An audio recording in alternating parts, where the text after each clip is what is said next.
Les éditions Tellem présentent un enregistrement intégral de Les naufragés du Wager de David Grann, lu par Renaud Bertin. Mot de l'auteur.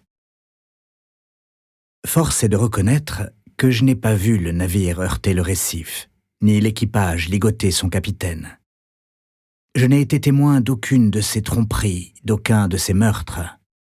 En revanche, j'ai passé plusieurs années à passer au peigne fin les vestiges archivés, les rôles d'équipage aux pages délavées, la correspondance piquée de moisissures, les journaux de bord à moitié fiables, les dossiers qui subsistent d'une cour martiale pour le moins troublante. Surtout, et c'est l'essentiel, j'ai étudié les récits des protagonistes, qui ont non seulement assisté aux événements, mais les ont aussi façonnés. J'ai tâché de recouper les informations afin de déterminer ce qui s'est réellement passé. Pour autant, il faut se résigner aux points de vue divergents, pour ne pas dire antagonistes. Aussi, au lieu de lisser les dissonances ou d'obscurcir davantage les éléments de preuve, j'ai voulu présenter tous les aspects de cette affaire, en vous laissant le soin de rendre le verdict ultime, le jugement de l'histoire. Prologue. Le soleil fut le seul témoin impartial. Il observait depuis des jours cet étrange objet qui se soulevait et retombait sur l'océan, ballotté sans merci par le vent et les vagues. À une ou deux reprises, le vaisseau faillit se fracasser sur un récif, ce qui aurait mis un terme à notre récit. Mais par un coup du sort ou du destin, comme on l'affirmerait parfois plus tard, il dériva vers une crique au large de la côte méridionale du Brésil, où des habitants le suivirent du regard. Long de 15 mètres et large d'un peu plus de 3, c'était un bateau de piètre allure. Il donnait l'impression d'avoir été assemblé avec des morceaux de bois et des bouts de tissu réduits au néant. Ses voiles étaient déchiquetées, sa baume fracassée. De l'eau de mer s'infiltrait dans la cale d'où s'exhalait une odeur pestilentielle. En s'approchant, les passants entendirent des bruits inquiétants. 30 hommes étaient entassés à bord. Ils n'avaient plus que la peau sur les os et ils étaient vêtus de haillons. D'abondantes crinières algueuses leur mangeaient le visage. Certains étaient si faibles qu'ils ne tenaient plus sur leurs jambes. L'un d'eux ne tarda pas à rendre son dernier soupir. Mais un personnage qui semblait être à leur tête se leva au prix d'un effort incommensurable et annonça qu'ils étaient des naufragés du vaisseau de ligne de Sa Majesté britannique, le HMS Wager. En Angleterre, la nouvelle fut accueillie avec incrédulité.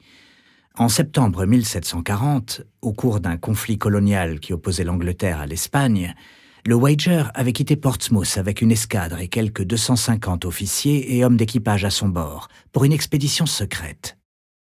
Son objectif, la capture des trésors d'un galion espagnol qualifié de plus riche prise de tous les océans. Non loin du Cap Horn, à la pointe de l'Amérique du Sud, la flotte fut balayée par un ouragan et le Wager avait sombré, croyait-on, corps et biens. Or, 283 jours après que le navire avait été signalé pour la dernière fois, ces hommes ressurgissaient miraculeusement au Brésil. Ils avaient fait naufrage près d'une île désolée au large du littoral de Patagonie. La plupart des officiers et des hommes d'équipage avaient péri, mais 81 survivants avaient repris la mer sur une embarcation de fortune assemblée avec des morceaux de l'épave du Wager.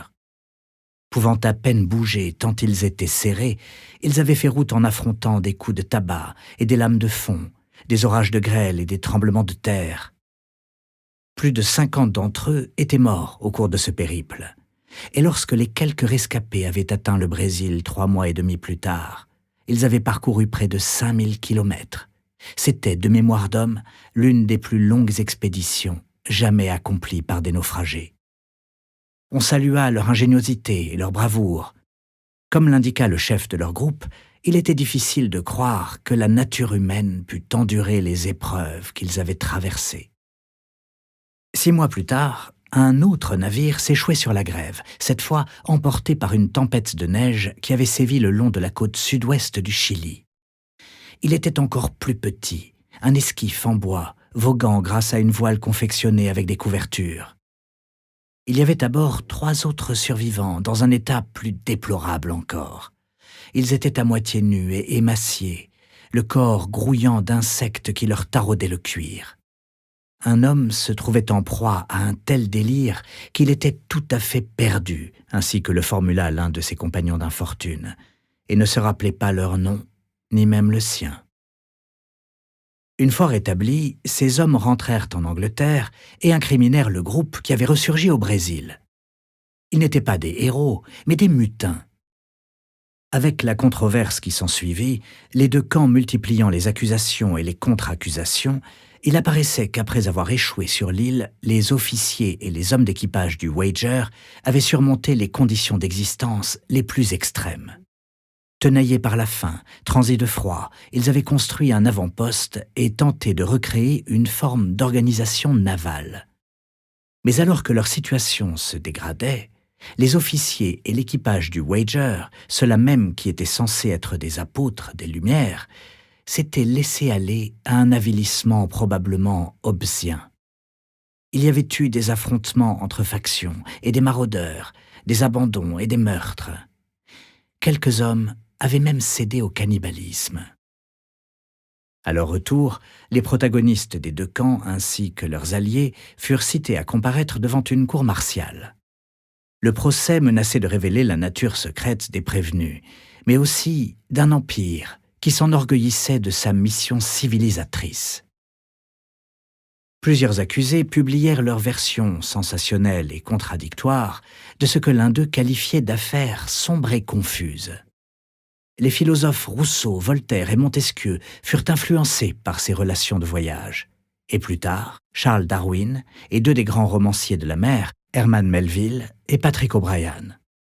Les suspects cherchaient à adoucir tantôt l'amirauté, tantôt l'opinion publique. Un survivant présentait son récit fidèle en ces termes. « J'ai veillé à ne pas ajouter un seul mot mensonger. En effet, toute forme de malhonnêteté eût été absurde dans une œuvre conçue pour préserver le portrait de son auteur. » Dans sa propre chronique, le chef du camp adverse affirmait que ses ennemis avaient livré une interprétation fallacieuse des faits et inventait les plus infâmes calomnies pour ternir leur nom. Et d'ajouter « La vérité sera notre pilier ou notre perte. Si la vérité ne nous soutient plus, rien ne le peut. » Nous cherchons tous à donner une cohérence, un sens aux événements chaotiques de notre existence. Nous compulsons les images brutes de nos souvenirs, nous sélectionnons, nous enjolivons, nous effaçons. Nous ressortons grandis des histoires que nous racontons, afin de mieux vivre avec ce que nous avons fait ou n'avons pas fait. Mais ces hommes croyaient que leur vie même dépendait de ces récits. S'ils échouaient à proposer une version convaincante des faits, ils risquaient de finir pendus ou ligotés à la vergue d'un navire. Première partie. Le monde de bois. 1. Le second.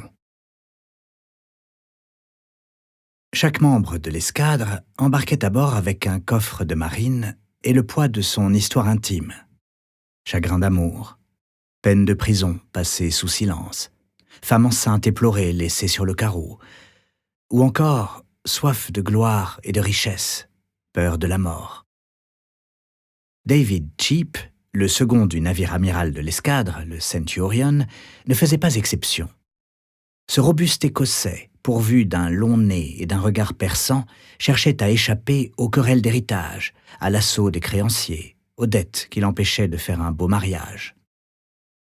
Cheap semblait ne pas avoir d'avenir sur la terre ferme, incapable de naviguer par-delà les hauts fonds inattendus de la vie. Mais juché sur la dunette d'un vaisseau de ligne britannique, croisant sur les vastes océans, coiffé d'un bicorne et armé d'une longue vue, il débordait d'assurance, avec, diraient certains, un soupçon d'arrogance. Le monde de bois d'un navire, organisé selon les règles strictes de la Navy, mais gouverné par les lois de la mer et une camaraderie virile, lui avait procuré un refuge.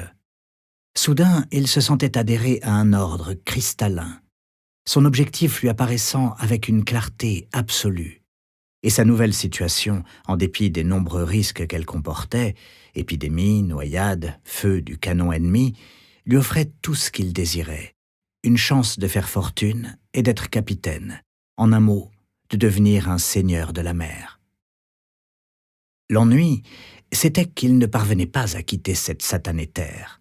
Il était coincé, ou plutôt pris au piège de l'arsenal de Portsmouth, sur la Manche, où il se démenait comme un beau diable pour faire convenablement équiper, puis appareiller le Centurion. La coque monumentale, longue de 44 mètres et large de 12, était amarrée à une cale d'accostage. Des charpentiers, des calfats, des gréeurs et des menuisiers s'activaient sur les ponts du bâtiment comme une colonie de rats qui était légion.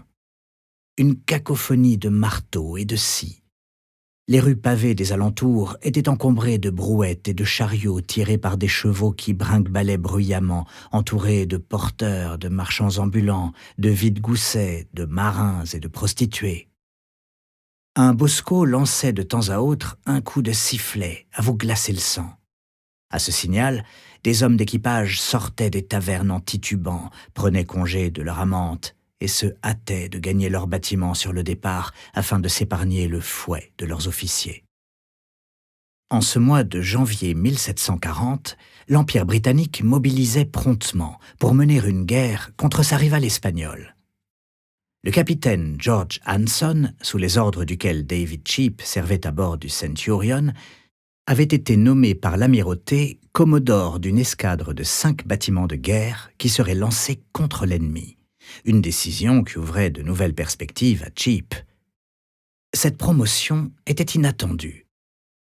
Fils d'un obscur hobereau, Anson ne jouissait pas du degré de parrainage, d'entre-gens ou d'intérêt, comme on appelait la chose en langage policé, qui hissait en haut de l'échelle nombre d'officiers et leurs hommes avec. Âgé de 42 ans, Anson s'était engagé dans la Navy à 14 ans et avait servi près de 30 années sans conduire aucune campagne militaire de premier plan, ni s'emparer d'un trophée lucratif. Grand, la figure allongée et le front haut, c'était un homme distant. Il avait des yeux bleus impénétrables et ouvrait rarement la bouche, excepté en compagnie de quelques amis dignes de confiance. Un haut personnage de l'État faisait remarquer, après s'être entretenu avec lui, Anson, comme à son habitude, n'a pas dit grand-chose. L'officier correspondait avec plus de retenue encore, comme s'il doutait que les mots puissent exprimer ce qu'il voyait ou ressentait. Il prenait peu de plaisir à lire, aimait encore moins écrire ou dicter ses lettres, et cette indifférence de façade lui attirait l'animosité de quantité de gens, écrivait un membre de sa famille.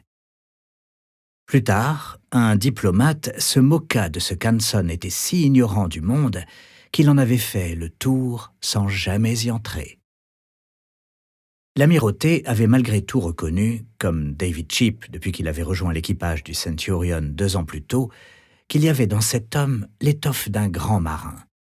Anson savait comment diriger ce monde de bois, et non moins important, il ne perdait jamais son sang-froid. Face à l'adversité, il demeurait calme, parfaitement maître de lui.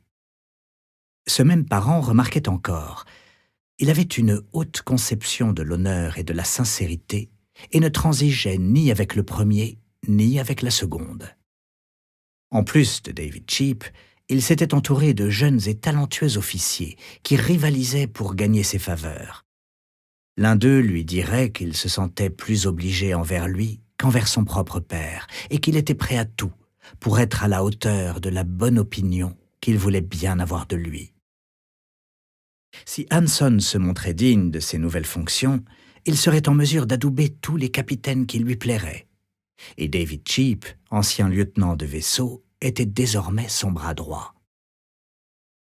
Comme Anson, Cheap avait passé l'essentiel de sa vie en mer, une existence pénible à laquelle il avait d'abord espéré échapper.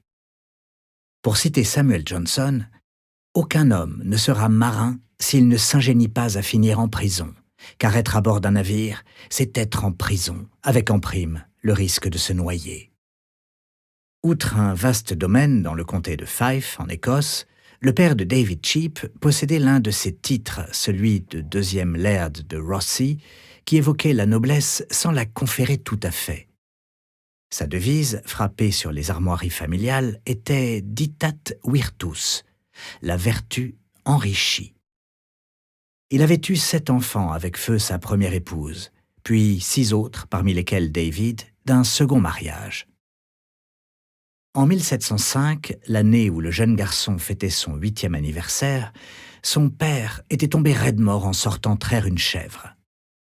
Comme de coutume, c'était le premier fils, James, le demi-frère de David, qui avait hérité de la majeure partie du domaine. David s'était retrouvé aux prises avec des forces échappant à son contrôle, dans un monde divisé entre frères aînés et frères cadets, entre nantis et démunis. Et pour ne rien arranger, James, désormais à son aise en tant que 3e laird de Rossi, oubliait fréquemment de verser la rente allouée à ses demi-frères et à sa demi-sœur. Les liens du sang étaient manifestement moins forts de ce côté-ci de la fratrie. Réduit à se trouver un emploi, David devint apprenti chez un négociant, mais ses dettes s'accumulaient. Aussi, en 1714, l'année de ses 17 ans, il prit la mer avec la bénédiction de sa famille. Son tuteur écrivit à son frère aîné « Plus vite il s'en ira, mieux cela vaudra pour vous et moi ». À la suite de ces revers, David Cheap semblait d'autant plus dévoré par ses rêves obsédants, plus déterminé à faire plier son destin malheureux. Livré à lui-même sur l'océan, à milieu du monde qu'il connaissait, il pouvait faire ses preuves lors de luttes primordiales. Braver les typhons, vaincre des navires ennemis, secourir ses compagnons dans la tourmente. Mais s'il avait déjà donné la chasse à quelques pirates, notamment à Henry Johnson, le manchot irlandais qui tirait au pistolet le canon de son arme posé sur son moignon, ses premières croisières s'étaient révélées peu mouvementées. Il avait été envoyé en patrouille dans les Antilles, une mission souvent considérée comme la pire de la Navy à cause du spectre de la maladie. Le fléau safran, la fièvre jaune. Le flux sanglant, la dysenterie. La fièvre des os brisés, la dengue. La mort bleue, le choléra. Il avait tenu bon, malgré tout. N'était-ce pas tout à son honneur? Qui plus est, il avait gagné la confiance d'Anson et s'était hissé au grade de second. Leur dédain partagé pour le badinage futile, ou ce que Cheap qualifiait de manières évaporées, n'y était pas étranger.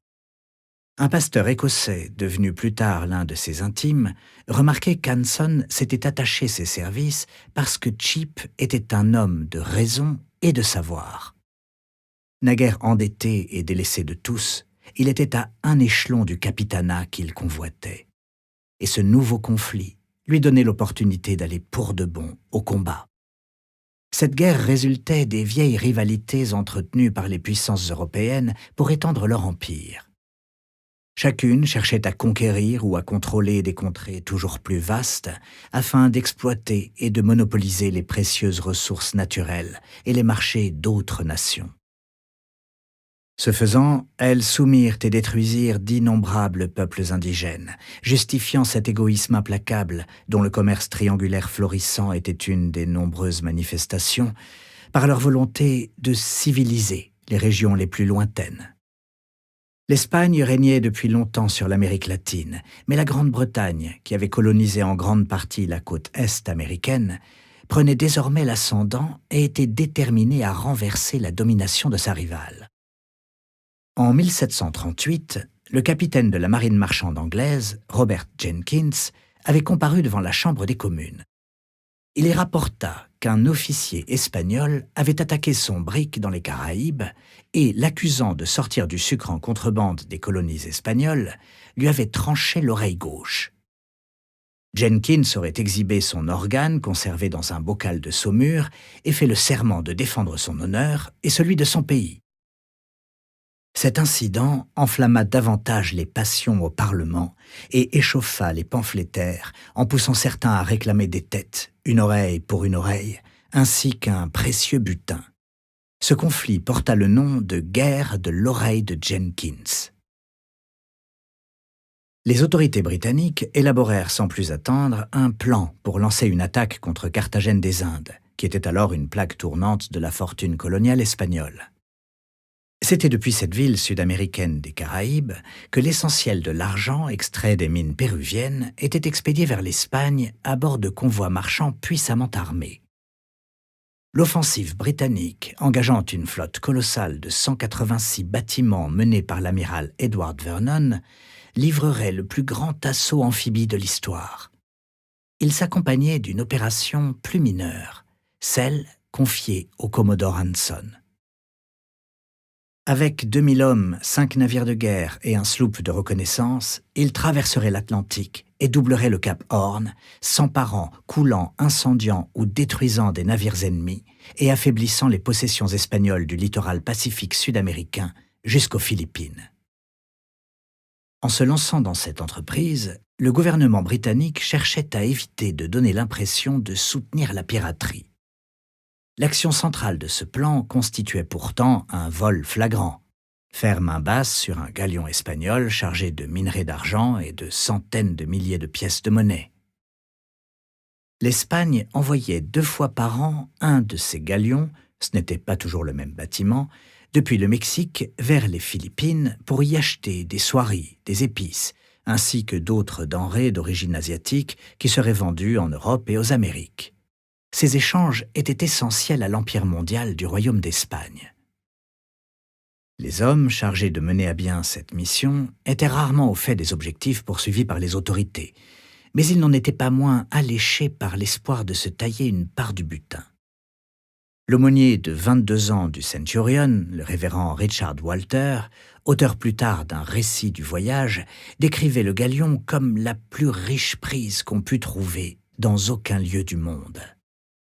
Si Anson et ses hommes l'emportaient, s'il plaît à Dieu de bénir nos armes, selon la formule de l'amirauté, il continuerait de tourner autour du globe avant de rentrer au bercail. L'amirauté avait remis au Commodore un code secret pour ses communications écrites, et un officier l'avertit que la mission devait être conduite avec la plus grande discrétion et en toute diligence. Sans quoi, l'escadre risquait d'être interceptée et détruite par une puissante armada espagnole rassemblée sous le commandement de Don José Pizarro. David Cheap se trouvait confronté à sa plus longue expédition. Il pourrait être parti 3 ans, la plus périlleuse aussi. Mais il se considérait comme un chevalier errant de la mer en quête du joyau des océans. Et qui sait s'il ne deviendrait pas capitaine en chemin. Pourtant, si l'escadre n'appareillait pas rapidement, sa flotte entière serait anéantie par les mers du Cap Horn, plus féroces encore que la flotte espagnole. De rares navigateurs britanniques avaient réussi à les franchir, alors qu'il y soufflait des vents violents, que les vagues y atteignaient parfois 30 mètres de haut et que des icebergs étaient tapis dans les creux de la houle. Les marins estimaient que l'été austral entre décembre et février offrait la meilleure chance de survivre. Le révérend Walter fit part d'un avis qui lui paraissait de la dernière nécessité, en expliquant que l'hiver, les mers étaient déchaînées et les températures glaciales, et qu'il était en outre difficile de discerner les côtes inexplorées du fait de la faible luminosité. Pour toutes ces raisons, insista-t-il, la navigation le long de ces rivages inconnus était aussi dangereuse qu'affreuse. Mais depuis que la guerre avait été déclarée à l'Espagne en octobre 1739, le Centurion et les autres vaisseaux de ligne de l'escadre, parmi lesquels le Gloucester, le Pearl et le Severn, étaient restés en Angleterre pour y être réparés et équipés en vue de l'expédition. Cheap voyait les jours défiler. Après janvier 1740, février puis mars passèrent à leur tour. Près de 6 mois s'étaient écoulés depuis le début du conflit. Pourtant, l'escadre n'était pas prête à appareiller. Elle devait constituer une force imposante. Ces vaisseaux de ligne comptaient parmi les machines les plus sophistiquées jamais conçues, véritables châteaux de bois flottants poussés sur les océans par la force du vent. Reflétant la nature double de leur créateur, ils étaient conçus pour être à la fois des instruments meurtriers et le foyer où des centaines de marins vivaient comme une famille.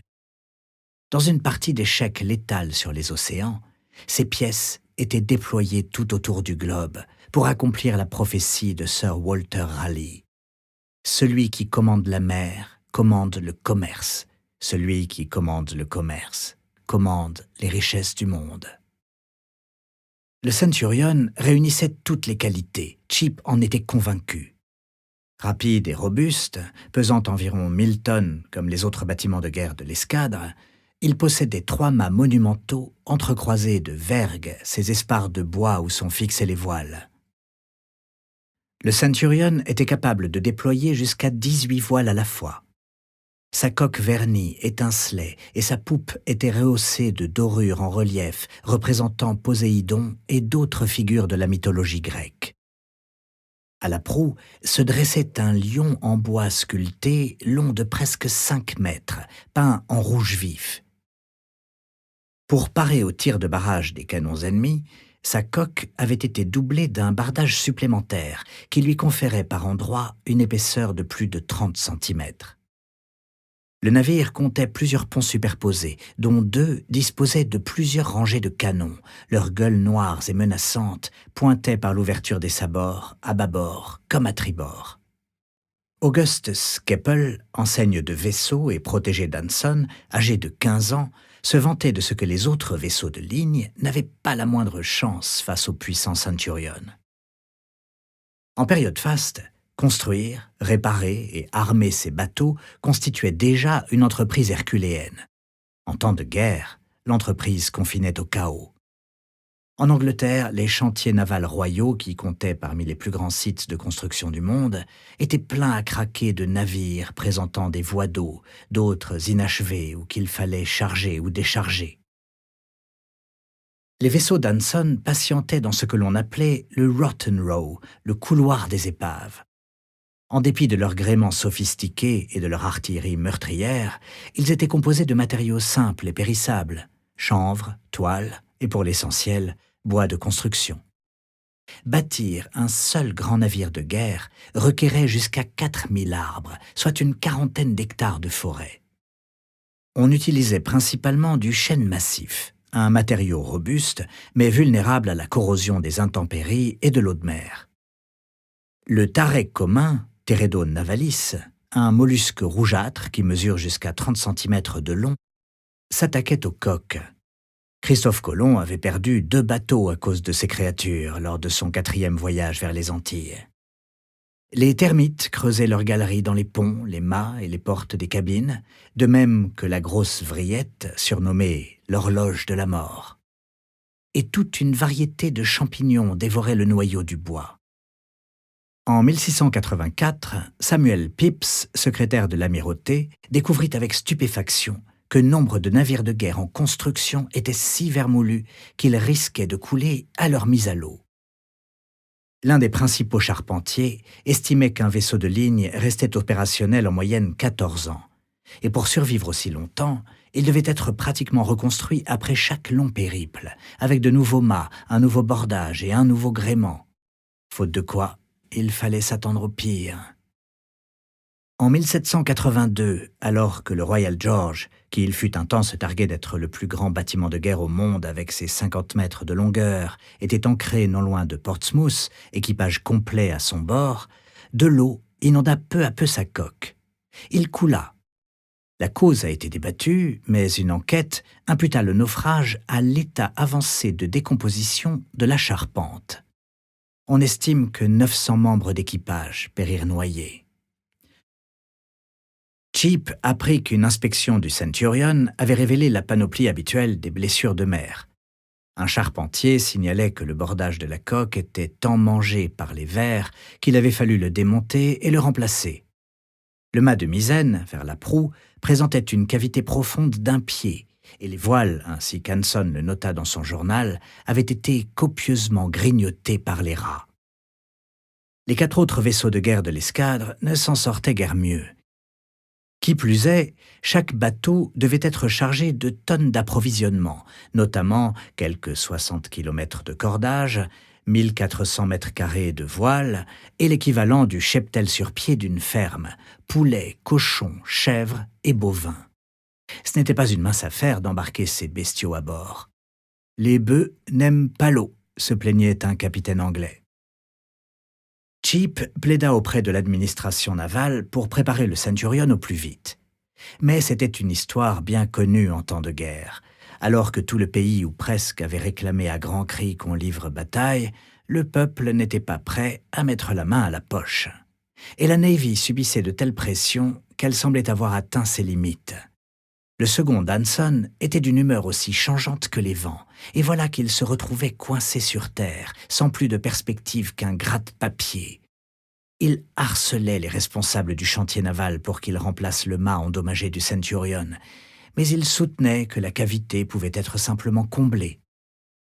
Il écrivit à l'amirauté en dénonçant cette manière très étrange de raisonner, suite à quoi de hauts responsables finirent par céder. Mais que de temps perdu! Et qu'en était-il du bâtard de la flotte, le Wager? À l'inverse des autres vaisseaux de ligne, il n'était pas fait pour guerroyer. Il s'agissait d'un ancien navire marchand, ce que l'on appelait alors un Indiaman parce qu'il commerçait dans la région des Indes orientales. Destiné aux cargaisons lourdes, ventru et peu maniable, le Wager était une monstruosité longue de 37 mètres. Au début de la guerre, ayant besoin de navires supplémentaires, la Navy l'avait racheté à la Compagnie des Indes orientales pour un peu moins de 4000 livres. Depuis lors, il était resté en rade à Deptford, un chantier naval royal sur la Tamise, situé à 130 km au nord-est de Portsmouth, où il s'était métamorphosé. Des cabines avaient été démantelées, des orifices découpés dans ses parois extérieures et une cage d'escalier supprimée. Le capitaine du Wager, Dandy Kidd, surveillait l'avancement des travaux. Âgé de 56 ans, descendant présumé du boucanier tristement célèbre William Kidd, c'était un marin expérimenté et superstitieux. Il voyait des présages aussi bien dans les vents que dans les vagues. Tout récemment, il avait obtenu ce que David Cheap convoitait, le commandement de son propre navire. Du point de vue du second Anson, Dandy Kidd avait mérité sa promotion, à l'inverse du capitaine du Gloucester, Richard Norris, dont le père, Sir John Norris, était un célèbre amiral. Sir John avait aidé son fils à obtenir un poste dans l'escadre, arguant que ce serait tout à la fois un gage d'action et de bonne fortune pour ceux qui survivraient. Le Gloucester fut le seul vaisseau de l'escadre à être rapidement réparé, aux grandes dames d'un autre capitaine. Cela fait 3 semaines que je suis au radoub et je n'ai pas vu un seul clou enfoncé, sous prétexte que le fils de Sir John Norris doit être le premier servi. Le capitaine Kidd portait lui aussi le poids de sa propre histoire. L'attendait dans un pensionnat un fils âgé de 5 ans et orphelin de mère, également prénommé Dandy. Qu'adviendrait-il si son père ne survivait pas à l'expédition? Le capitaine Kidd redoutait déjà les mauvais augures. Dans son journal, il écrivit que le Wager avait failli chavirer et il avertit l'amirauté qu'il pouvait s'agir d'un navire qui donne de la bande, c'est-à-dire à la gîte anormale. Pour lester la coque et éviter qu'il ne sombre, plus de 400 tonnes de gueuses de fonte et de gravier furent descendues par les écoutilles dans la cale sombre, humide et caverneuse.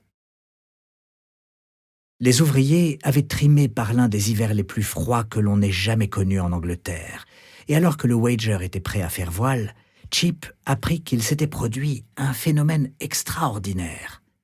La Tamise avait gelé, et d'une berge à l'autre, sa surface miroitante était ridée d'épaisses vaguelettes de glace. Un fonctionnaire de Deptford annonça que le Wager serait emprisonné jusqu'au dégel. 2 mois s'écoulèrent avant qu'il ne soit libéré. En mai, le vieil Indiaman sortit enfin de l'arsenal de Deptford, transformé en vaisseau de ligne. La Navy classait ses navires de guerre en fonction du nombre de leurs canons, et avec 28 affûts, il se situait en 6e catégorie, soit le dernier rang. Il fut baptisé en l'honneur de Sir Charles Wager, le septuagénaire premier lord de l'amirauté. Le nom du bâtiment, qui signifie également Paris, semblait bien choisi. Ne jouaient-ils pas tous avec leur vie? Tandis qu'on le pilotait le long de la Tamise, le laissant dériver au gré des marées sur cette artère d'échanges commerciaux, le Wager passa devant des Indiamen des Antilles, chargés de sucre et de rhum des Caraïbes, ou d'autres d'Orient avec leurs soieries et leurs épices d'Asie, et des baleiniers de retour de l'Arctique, rapportant de l'huile destinée aux lanternes et à la fabrication de savon. Il naviguait au milieu de ce trafic quand sa quille se drossa sur un haut fond. Imaginez un peu, faire naufrage en pareil endroit. Mais elle fut vite dégagée et en juillet, le bateau arrivait enfin devant la rade de Portsmouth où David Cheap put le découvrir. Les marins étaient des observateurs impitoyables et rien ne leur échappait des courbes élégantes ou des vilains défauts des navires. Et si on avait donné fière allure au Wager, il ne pouvait complètement dissimuler son ancienne identité, à tel point que le capitaine Kidd implora l'amirauté, un peu tard, il est vrai, de donner au navire une couche de vernis et de peinture afin de le rendre aussi rutilant que les autres bâtiments. À la mi-juillet, 9 mois s'étaient paisiblement écoulés depuis le début de la guerre. Si l'escadre appareillait promptement, Cheap était persuadé qu'elle pourrait atteindre le Cap Horn avant la fin de l'été austral. Mais il restait un détail à régler, et non des moindres. Trouver des hommes. En raison de la longueur du voyage et des combats annoncés, chaque bâtiment de guerre de l'escadre d'Anson se préparait à accueillir à son bord davantage de marins et de fusiliers que ne l'exigeaient les missions pour lesquelles il était conçu. Le Centurion, qui embarquait d'ordinaire 400 hommes, devait faire voile avec 100 de plus. Et le Wager transporterait presque 250 marins, près du double de ses effectifs habituels. Cheap avait longtemps attendu son équipage. Mais la Navy était à court de volontaires et la Grande-Bretagne ne disposait pas de système de conscription. Robert Walpole, le tout premier ministre du Royaume, avertit que cette pénurie d'équipage avait rendu le tiers de la flotte de la Navy inutilisable. « Ah, marin, marin, marin !» s'était-il écrié lors d'une réunion. Alors qu'il s'efforçait avec d'autres officiers d'enrôler des marins, le second Anson reçut des nouvelles inquiétantes. Les recrues tombaient malades les unes après les autres. Elles souffraient de maux de tête et avaient mal partout, comme si on les avait rouées de coups. Dans les cas les plus graves, ces symptômes étaient accompagnés de diarrhée, de vomissements, d'une inflammation des vaisseaux sanguins et de fièvre dépassant 41 degrés. Une telle température plongeait les malades dans le délire et les amenait à saisir des objets imaginaires dans les airs, selon un traité de médecine. Plusieurs succombèrent avant même de prendre la mer. David Cheap répertoria pas moins de 200 malades et plus de 25 décès à bord du seul Centurion. Il avait amené dans l'expédition son jeune neveu Henry comme mousse, et s'il lui arrivait malheur. L'invincible Cheap affirmait lui aussi être en piètre état. Il s'agissait d'une épidémie dévastatrice de fièvre des vaisseaux, appelée depuis lors typhus. Nul ne savait à l'époque que cette maladie était une infection bactérienne transmise par les poux et autres parasites. À bord des navires, la saleté et la promiscuité transformaient les recrues en vecteurs mortels, plus dangereux qu'un déluge de boulets de canon. Anson demanda à son second de faire transporter d'urgence les malades dans un hôpital de fortune, à Gosport, près de Portsmouth, dans l'espoir qu'ils se rétablissent à temps. L'escadre manquait encore désespérément d'hommes. Mais l'hôpital fut rapidement surchargé et la plupart des malades furent casés dans les tavernes alentours qui administraient davantage d'alcool que de médicaments et où 3 patients devaient parfois se serrer sur un seul lit de camp. Dans ces conditions déplorables, il meurt très vite, notait un amiral.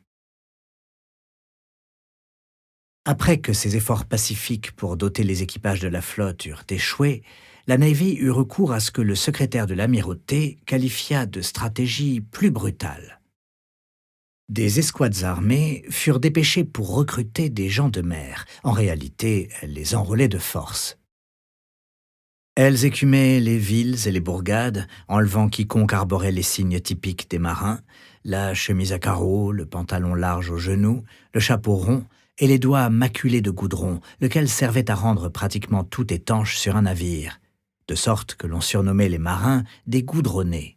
Les autorités locales reçurent l'ordre de s'emparer de tous les marins, bateliers, chalandiers, pêcheurs et gabariers de rencontre. Plus tard, l'un d'eux raconta qu'il marchait dans Londres quand un inconnu lui avait tapé sur l'épaule et demandé « Quel navire ?»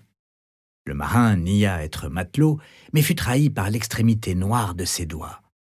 L'inconnu souffla alors dans son sifflet et un détachement apparut comme par magie. Tombé entre les mains de 5 ou 6 ruffians, j'ai vite compris que c'était une brigade de racoleurs, écrivait-il. Ils m'ont traîné prestement dans les rues, au milieu des invectives des passants et d'expressions de sympathie à mon endroit. Ces équipes de recrutement effectuaient aussi des sorties en bateau, guettant à l'horizon les navires marchands à l'approche, leur terrain de chasse de prédilection. Souvent, les hommes réquisitionnés rentraient de croisières lointaines et n'avaient pas vu leur famille depuis des années. Or, étant donné les dangers que comportait une expédition maritime en temps de guerre, ils risquaient de ne jamais les revoir. David Cheap se rapprocha d'un jeune enseigne du Centurion, le nommé John Campbell, qui avait été réquisitionné alors qu'il servait à bord d'un navire marchand. Une brigade avait investi son bâtiment, et quand il avait vu les racoleurs se saisir d'un vieil homme en larmes, il s'était interposé pour offrir de prendre sa place. Ce qui lui avait valu ce commentaire du chef de la brigade: « Je préfère un gars avec du tempérament plutôt qu'un pleurnichard. » Hanson aurait été si impressionné par la bravoure de Campbell qu'il le nomma enseigne de vaisseau. Toutefois, la plupart des marins déployaient des efforts considérables pour échapper à ces recruteurs de force. Ils se terraient dans des réduits, s'inscrivaient comme morts dans les rôles d'équipage ou abandonnaient leur navire avant qu'ils n'atteignent leur port d'attache. En 1755, une brigade encercla ainsi une église londonienne où un marin s'était réfugié. Selon la presse, l'homme réussit à s'échapper vêtu d'un long manteau, la tête couverte d'un coq-luchon et d'une coiffe de vieille et noble dame. Les marins qui se faisaient enlever étaient ensuite acheminés dans la cale de petits bateaux portant le nom de ravitailleurs, en réalité des cachots flottants, fermés par des grilles boulonnées aux écoutilles et gardés par des fusiliers de marine armés de mousquets et de baïonnettes. Nous passions la journée et la nuit suivante entassés dans cette cellule, sans assez d'espace pour s'asseoir ou se tenir debout, se rappelle un matelot. Notre sort était bien misérable, car nombre d'entre nous avaient le mal de mer, certains vomissaient, d'autres fumaient, la plupart étaient assaillis par la puanteur au point de s'évanouir à cause du manque d'air. En apprenant qu'un de leurs parents, un fils ou un frère, un mari ou un père avait été appréhendé, des membres de la famille se ruaient souvent vers les quais d'où partaient ces annexes, espérant apercevoir l'être cher. Dans son journal, Samuel Pepys décrit une scène où des épouses de marins réquisitionnés se rassemblent sur un quai non loin de la tour de Londres. Jamais de ma vie, je ne vis les passions s'exprimer d'une façon plus naturelle. Certaines femmes se lamentaient, se précipitant vers chaque nouvel arrivage d'enrôlés et les examinant l'un après l'autre, cherchant leur mari, de verser des larmes au départ de chaque bateau, pensant qu'il était peut-être là, suivant le navire du regard aussi longtemps qu'il était possible au clair de lune. Cela me fendait le cœur que de les entendre. L'escadre d'Hanson vit arriver des dizaines d'hommes conscrits de force. Pour le Centurion, Cheap en recensa au moins 65. Il eut beau trouver ces enrôlements abominables, il avait besoin de tous les marins qu'il pouvait se procurer. Pourtant, les recrues réticentes désertaient à la première occasion, tout comme les volontaires gagnés par l'appréhension. Au cours d'une seule journée, 30 hommes disparurent du Severn. Parmi tous les malades envoyés à Gosport, un nombre incalculable tira parti d'une surveillance relâchée pour s'enfuir, ou ainsi que le présenta un amiral, pour ramper aussi vite qu'il le pouvait. Au total, plus de 240 hommes décampèrent, parmi lesquels l'aumônier du Gloucester. Quand le capitaine Kidd envoya une brigade lever de nouvelles recrues pour le Wager, 6 racoleurs désertèrent à leur tour. Hanson ordonna à l'escadre de mouiller à bonne distance de la rade de Portsmouth, afin d'empêcher les fuyards de gagner leur liberté à la nage, une stratégie éprouvée qui conduisait un marin pris au piège à écrire à sa femme « Je donnerai tout ce que j'ai, et même 100 guinées, pour rejoindre la terre. Je passe toutes mes nuits couché sur le pont. Je n'ai aucun espoir d'arriver jusqu'à toi.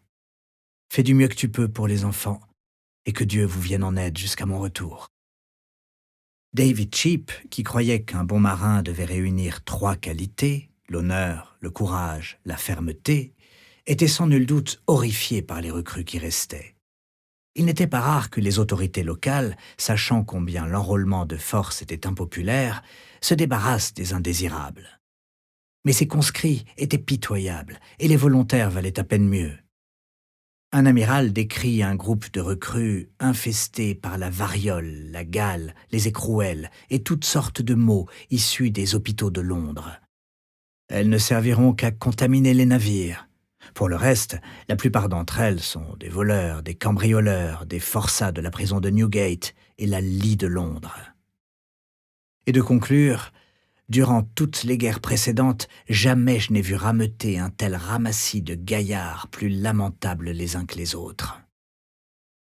Afin de remédier au moins en partie à cette pénurie d'hommes, le gouvernement envoya à l'escadre d'Anson 143 fusiliers de marine qui formaient alors une branche de l'armée avec leurs officiers. Les fusiliers de marine étaient censés prendre part aux opérations terrestres d'invasion et prêter main forte en mer. Pourtant, ces recrues étaient si novices qu'elles n'avaient jamais mis les pieds sur un navire, ni ne savaient tirer avec une arme à feu. De l'aveu de l'amirauté, elles étaient inutiles. Acculée, la Navy n'eut d'autre choix que de réquisitionner pour l'escadre d'Anson 500 soldats invalides du Royal Hospital, une institution établie au XVIIe siècle à Chelsea pour des vétérans devenus vieux, éclopés ou infirmes au service de la couronne. Nombre d'entre eux avaient la soixantaine bien tassée et ils souffraient de convulsions, étaient perclus de rhumatisme, durs d'oreille, en partie aveugles, ou bien il leur manquait plusieurs membres. En raison de leur âge et de leur extrême faiblesse, ces soldats avaient été jugés inaptes au service actif. Le révérend Walter les décrivait comme un assemblage d'objets propres à exciter la pitié. Sur le trajet vers Portsmouth, près de la moitié des invalides se dérobèrent, emboîtillant sur sa jambe de bois pour l'un d'eux. Tous ceux qui avaient assez de jambes ou du moins assez de force pour sortir de Portsmouth ayant déserté, notait le révérend Walter. Anson plaida auprès de l'amirauté pour qu'elle remplace ce détachement âgé et malade, selon la formule de son aumônier. Or, il n'y avait plus une seule recrue disponible, et après que le commodore eut renvoyé les plus infirmes, ses supérieurs leur ordonnèrent de remonter à bord. David Cheap supervisa l'arrivée de ces hommes, dont un bon nombre étaient si faibles qu'il fallait les porter à bord des navires sur des brancards. Leur mine paniquée trahissait ce que tout le monde savait. Au fond, ils embarquaient pour mourir. Ils périraient pour rien, selon toute vraisemblance, de maladies lancinantes et douloureuses, convenait le révérend Walter, qui plus est, après avoir consacré l'énergie et la force de leur jeunesse au service de leur pays.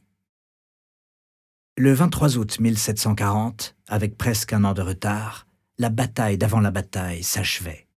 Tout étant prêt pour entamer l'expédition, ainsi qu'un officier du Centurion l'écrivit dans son journal. Anson ordonna à son second de tirer au canon. C'était pour l'escadre le signal de lever l'ancre, et au son de la détonation, les forces s'animèrent. Les 5 vaisseaux de ligne et un sloop de reconnaissance de 25 mètres, le Trial, ainsi que 2 petits navires de charge, l'Anna et l'Industry, qui les accompagneraient jusqu'à mi-parcours. 2 officiers sortirent de leur carré. Les maîtres d'équipage émirent leurs coups de sifflet stridents et crièrent « Tous sur le pont ! Tous sur le pont !» Des matelots couraient en tous sens, éteignant des chandelles, attachant des hamacs et larguant les voiles. Autour de Cheap, qui étaient les yeux et les oreilles d'Anson, le vaisseau se mit en branle, puis les autres navires commencèrent à avancer, eux aussi. Adieu, créanciers, bureaucrates injustes, frustrations sans fin. Faisant route dans la Manche vers l'Atlantique, le convoi se disputait le vent et l'espace avec d'autres navires sur le départ. Plusieurs entrèrent en collision, ce qui suffit à terroriser les novices à bord. Puis le vent, aussi capricieux que les dieux, changea subitement devant eux. Incapable de naviguer aussi près du vent, l'escadre d'Anson fut contrainte de revenir à son point de départ. Elle refit voile à 2 reprises et par 2 fois battit en retraite. Le 5 septembre, le Daily Post de Londres indiqua que la flotte était encore en attente d'un vent favorable.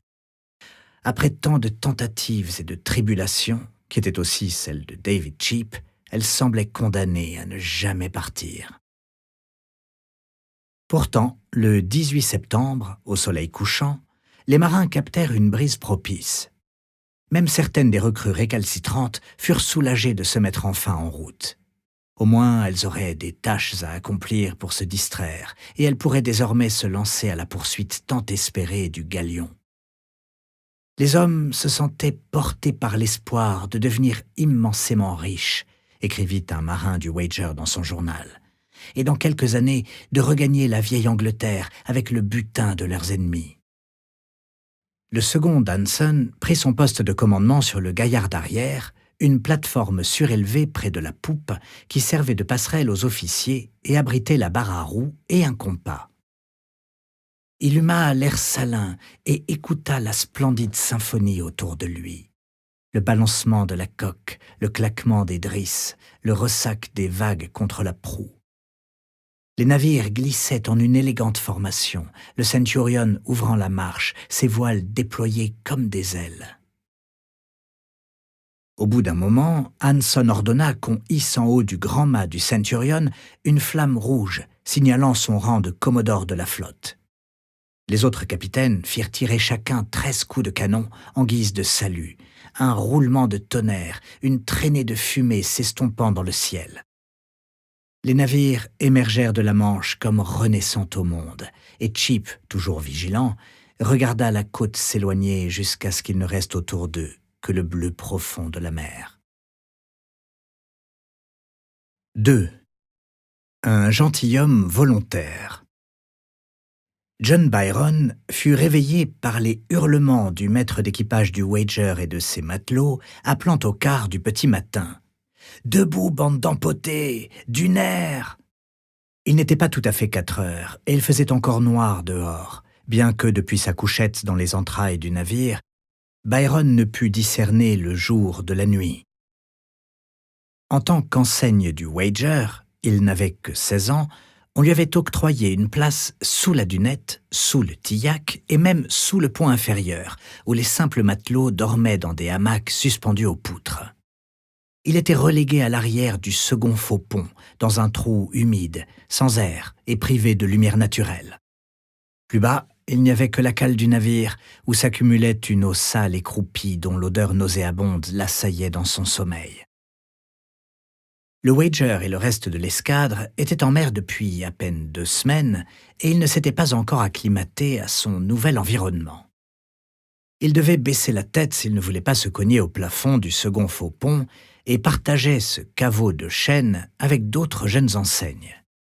Chacun avait droit à un espace d'à peine plus de 50 cm de large pour attacher son hamac, de sorte que leurs coudes et leurs genoux s'entrechoquaient parfois avec ceux de leurs voisins. C'était quand même royal, presque 20 cm de place supplémentaire qu'il n'en était alloué aux simples matelots, mais moins que ceux dont disposaient les officiers dans leurs bannettes privatives, en particulier le capitaine, dont la spacieuse cabine à l'arrière de la dunette comportait une chambre à coucher, une salle à manger et un balcon en surplomb de la mer. Comme à terre, on valorisait la propriété foncière, et l'endroit où vous posiez la tête révélait votre rang dans la hiérarchie.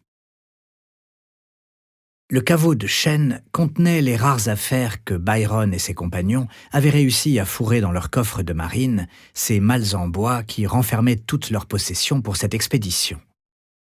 À bord, elle tenait lieu de sièges, de tables de jeu et de bureaux. Un romancier a décrit la bannette d'un enseigne de vaisseau du XVIIIe siècle, encombrée de piles de vêtements crasseux et d'assiettes, de verres, de livres, de bicornes, de bas sales, de cure-dents, d'une portée de souris blanches et d'un perroquet en cage. Toutefois, l'objet emblématique de tout quartier d'enseigne de vaisseau était une table en bois. Assez longue pour y allonger un corps, elle servait à l'amputation des membres. Elle avait une double utilité.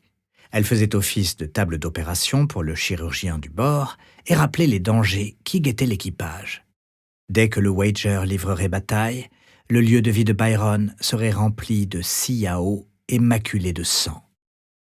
Le maître d'équipage et ses matelots, les crieurs publics de cette ville de bois, continuaient de beugler et de donner des coups de sifflet. Ils passaient de pont en pont en brandissant des lanternes et se penchaient sur les marins assoupis. « Debout ou à terre! Debout ou à terre !» hurlaient-ils. Et gare aux récalcitrants, car la tâche de leur hamac serait tranchée et ils s'écraseraient de tout leur poids sur le pont. Le robuste maître d'équipage du Wager, John King, n'oserait sans doute pas s'en prendre à un enseigne de vaisseau. Mais Byron préférait ne pas se frotter à lui. Les maîtres d'équipage, qui avaient la responsabilité d'encadrer les hommes et d'administrer les punitions, notamment fouetter l'indiscipliné avec une canne en bambou, étaient des cogneurs notoires. Nous espérons que vous avez apprécié cet aperçu. Pour continuer à écouter ce livre audio sur Google Play Livres, utilisez le lien dans la description de la vidéo.